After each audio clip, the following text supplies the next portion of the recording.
নমস্কার বন্ধুরা, আজ দেখো আমি দুটো রান্না নিয়ে হাজির হয়েছি। তো দেখো আমি আজ কি রান্না করব। নিয়েছি সবুজ বেগুন, যে বেগুন দিয়ে আমি রান্না করব আজ দুটো রান্না, দুটো রেসিপি।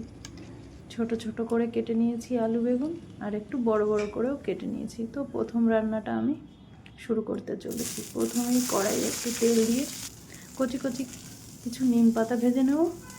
তো তোমরা বুঝতেই পারছো আশা করছি যে আমি নিম বেগুন করব। তো নিম বেগুনের জন্য আমি কড়াইয়ে সর্ষের তেল দিয়ে একটু গোটা জিরে আর শুকনো লঙ্কা ফোড়নে দিয়ে দিলাম। এরপর আমি ছোট ছোট কেটে রাখা আলু বেগুনগুলো কড়াইয়ে দিয়ে দিচ্ছি, একটু ভেজে নেব। এরপর একটু হলুদ, পরিমাণ মতো একটু লবণ, সমস্ত কিছু দিয়ে আমি ঢাকনা দিয়ে ঢেকে দেব, নাড়াচাড়া করে। এভাবেই রান্না করব আমি নিম বেগুন। আশা করছি যারা তেতো খেতে পছন্দ করেন না তাদেরও ভালো লাগবে। এই গরমের দুপুরে সাদা ভাতের সঙ্গে এভাবে ভাজা করলে একটু তিতো লাগে না। আর মাঝে মধ্যে এরকম তিতো খাওয়া ভালো শরীরের পক্ষে। তো আমি দুটো কাঁচা লঙ্কাও দিয়ে দিলাম। আমার আলু বেগুনটা অলমোস্ট নরম হয়ে এসছে। তো আমি একটু ঢাকা দিয়েই রান্না করছি। এরপর আমি নিম পাতাগুলোকে একটু গুঁড়ো করে নেব হাতের সাহায্যে। তারপর ঢাকনা খুলে আমার ভাজা নিম পাতাটা আমি অ্যাড করে দেব। এভাবেই আমার এই রান্নাটা রেডি হয়ে যাবে। তোমরা দেখতে থাকো। ভালো লাগলে একটা লাইক করে দিও। আমি তো প্রথম ট্রাই করছি এভাবে বলতে, হয়তো তোমাদের একটু মনে হতে পারে, বাট মানিয়ে নিও, আমিও একটু চেষ্টা করছি। তো নিম পাতাগুলো আমি কড়াইয়ে অ্যাড করে দিচ্ছি। ভেজে রাখা নিম পাতা গুঁড়ো করে রেখেছিলাম, তো আমি কড়াইয়ে অ্যাড করে দিলাম। আমার এই রান্নাটা অলমোস্ট ডান। তো এরপর আমি সেকেন্ড রান্নাটায় চলে যাব। তো তোমরা দেখতে থাকো সেকেন্ড রান্নাটাও আমি কি করতে চলেছি।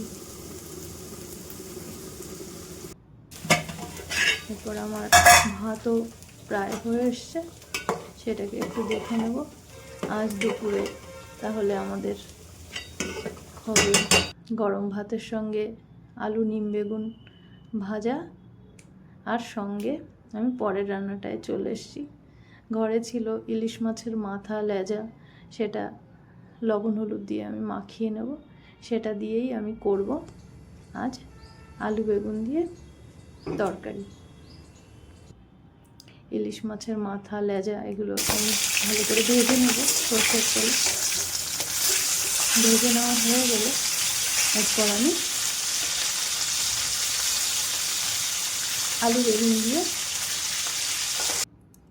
এই রান্নাটাকেও করে নেব। তো তার জন্য আমি কড়াইয়ে আর একটুখানি তেল অ্যাড করে দিলাম। সর্ষের তেলেই রান্না হচ্ছে, তো জিরে, কালো জিরে, শুকনো লঙ্কা আমি ফোড়নেও দিয়ে দিলাম। এরপর আমার কেটে রাখা আলুগুলো আমি অ্যাড করে দিচ্ছি। একটু নাড়াচাড়া করে আমি লাল লাল করে ভাজাও করে নেব।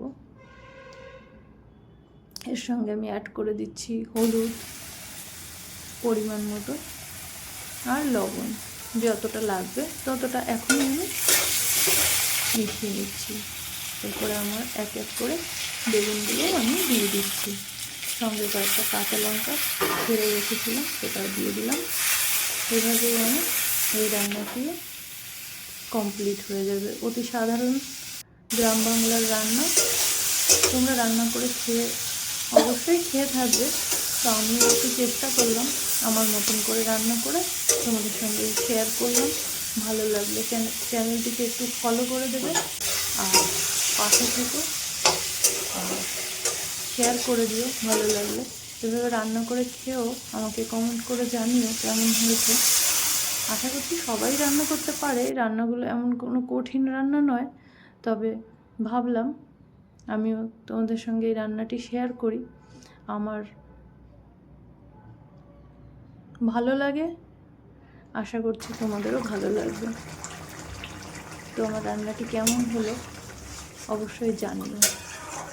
তোমরা রান্না করে খেয়ে দেখো, আশা করছি তোমাদেরও ভালো লাগবে। তো আমার আলু বেগুনগুলো অলমোস্ট গলে এসছে, আমি একটু চেক করে নিলাম।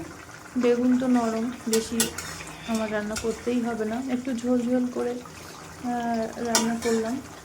তো আমার এই রান্নাটি কমপ্লিট। তো এর ভেতরে আমাকে আর কিছুই দিতে হবে না, মেশাতে হবে না। তো তোমাদের ভালো লাগলে অবশ্যই চ্যানেলটিকে একটি সাবস্ক্রাইবও করে দিও, আমার সঙ্গে থেকে। দেখো আজকের মেনুতে ছিল আমার নিম বেগুন ভাজা, ইলিশ মাছের মাথা দিয়ে আলু বেগুনের ঝোল, মাথা লেজা দিয়ে।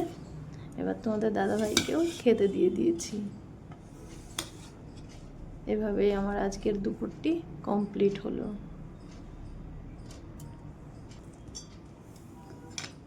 তোমাদের এই ভিডিওটি কেমন লাগলো জানিও।